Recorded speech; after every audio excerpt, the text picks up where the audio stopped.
$58.57. That's where silver closed today, December 7th, 2025. A brand new all-time high, a level people said we'd never see again in our lifetime. But that's not what really bothers me. What bothers me is what one bank has been doing in the shadows while everyone else was laughing at silver bugs. While this price was exploding, reports show JPMorgan quietly sitting on roughly 169 million ounces in their vaults, an amount that could represent close to 9% of global supply. And they didn't buy this pile last week. They've been accumulating since 2011, 14 years of quiet, disciplined hoarding, while the mainstream kept telling you silver doesn't matter. If silver is just a relic, if it's just a weird hobby metal, why is America's most powerful bank stacking it like their life depends on it? That question pulled me down a rabbit hole. Months of digging through historical crises, market data, and old reports. What I found is a pattern. 4 stages that show up in every major financial collapse. Not sometimes, every time. And the uncomfortable conclusion I've come to is this. Silver looks like it's entering stage 4 right now. Stage 1 is what I call the setup. Authorities build something that looks like stability. Prices are suppressed, volatility is tamed, and the system is papered over with promises. On the surface, everything feels safe. Underneath, pressure builds. For silver, that setup started after the Hunt brothers tried to corner the market in 1980. Regulators panicked. To prevent a repeat, they built out a gigantic paper market. Some analysts estimate that today, the paper silver market is roughly 50 times larger than the actual physical metal behind it.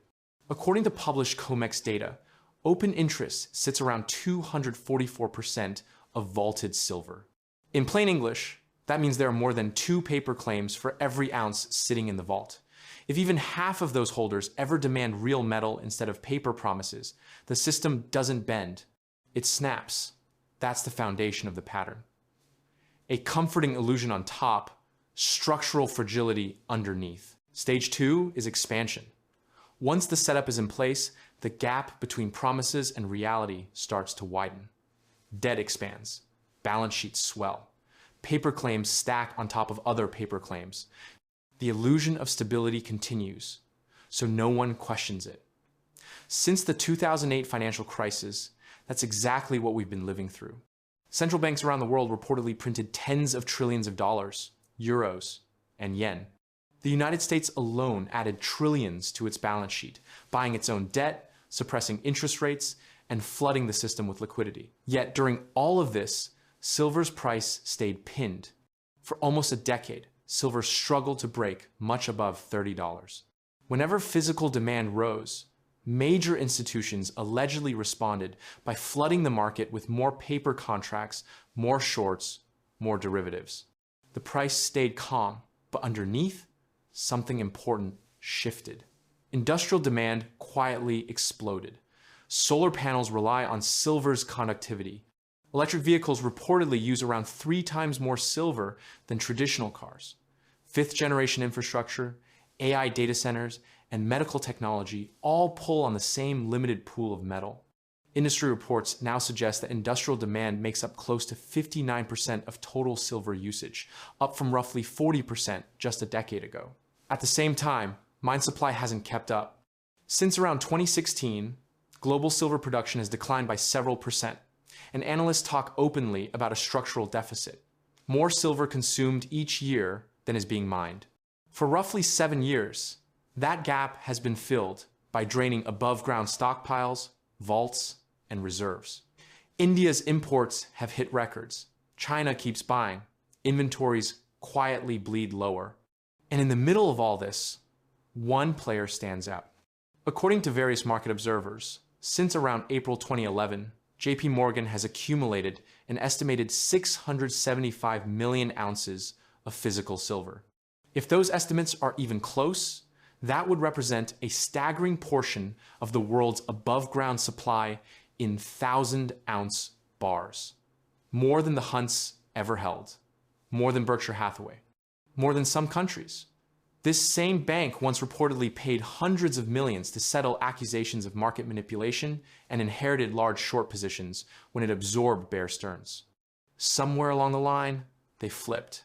They stopped being the one shorting the market and allegedly became the single largest long. Today, reports suggest they control around 169 million ounces just in COMEX vaults, possibly around 40% of total exchange inventories. The gap between paper and physical has never looked wider. Stage 3 is where things start to break. The illusion of control cracks, sometimes from something small and almost mundane. In this case, it looked like a technical glitch. On November 28, 2025, the CME Group, the exchange responsible for a huge chunk of derivatives trading, reportedly went down due to what they described as a server cooling issue. For more than 10 hours, the system that routes paper, contracts, and manages positions just stopped. And during that outage, silver did something remarkable. With the normal machinery frozen, the price spiked to around $56.72 per ounce, an all-time high at that moment. When the system came back online, traders noticed something strange. Bid-ask spreads were more than $1 wide. For a metal this liquid, that is not normal behavior. That is what stress looks like. That is what a paper market under strain feels like in real time. Around that same period, another detail jumped out at me. According to COMEX filings, JPMorgan shifted roughly 13.4 million ounces of silver from registered to eligible status. Registered bars are available to fulfill futures contracts. Eligible bars are simply stored. They are not obligated to back any paper claims. In other words, during a period of rising demand and visible market stress, the largest player reportedly removed a chunk of metal from the deliverable pool. Less registered silver means fewer ounces available if contract holders decide they want real metal instead of cash. And that decision might not be theoretical. In October 2025, market reports showed silver lease rates exploding to around 30% annualized. That suggests entities were so desperate to borrow physical silver that they were willing to pay extremely high interest just to get their hands on it. Again, that isn't normal. That's what a squeeze forming looks like. Fast forward to today, December 6th, 2025.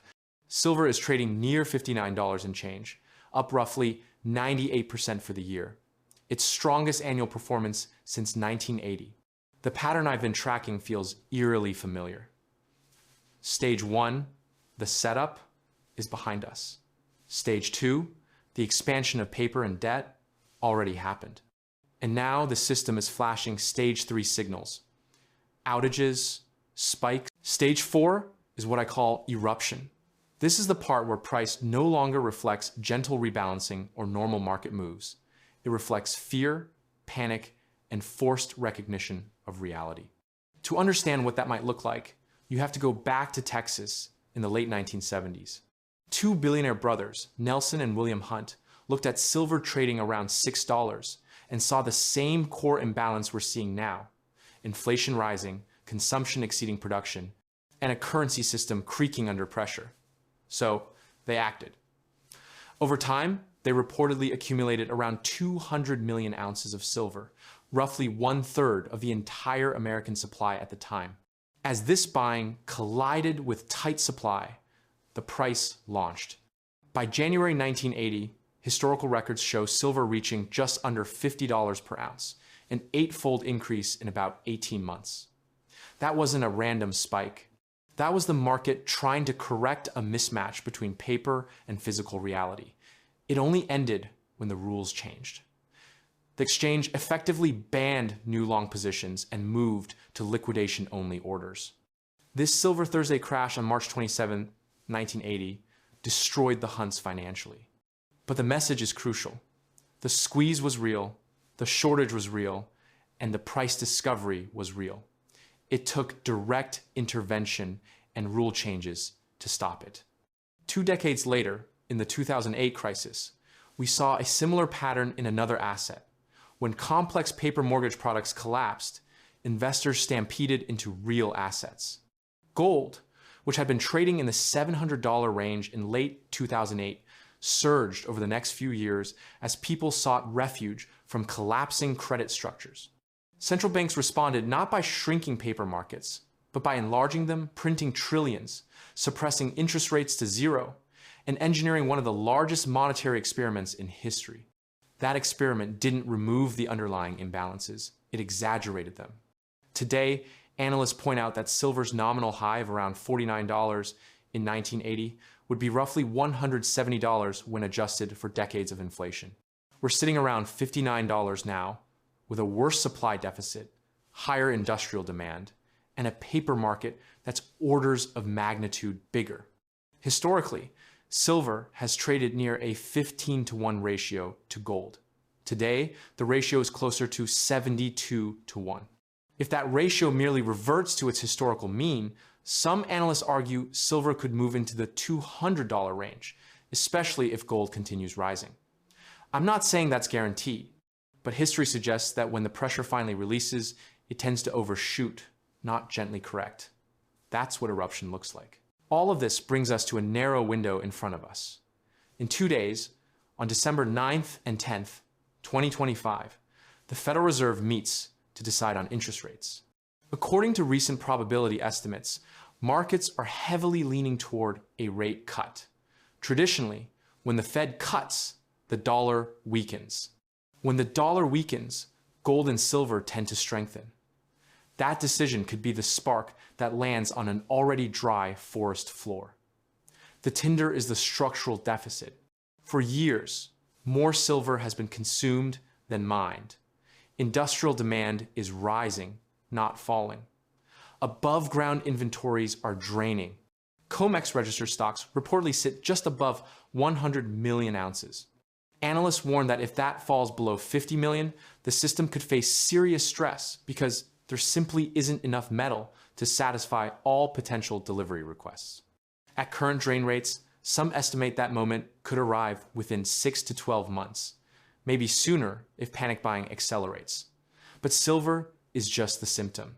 The disease lies with the dollar itself. Since 1971, when President Nixon closed the gold window, the dollar has been pure fiat, backed by confidence and military and economic power, not by metal. For over 50 years, governments have spent beyond their means, funded by printing and borrowing. Some economists argue that official inflation statistics have been massaged to hide the full impact of that policy. You don't need to agree with them to feel what's happening. Record highs in gold, multi-decade highs in silver, rising energy costs, and a steady migration of institutional money into scarce, real assets. In my analysis, silver remains one of the most undervalued scarce assets relative to its monetary history, its industrial importance, and the tidal wave of currency creation behind us. It took 45 years for silver to finally break its 1980 peak. 45 years of suppression, accumulation, and coiling. Now we're above that level, with powerful players positioned long, not short.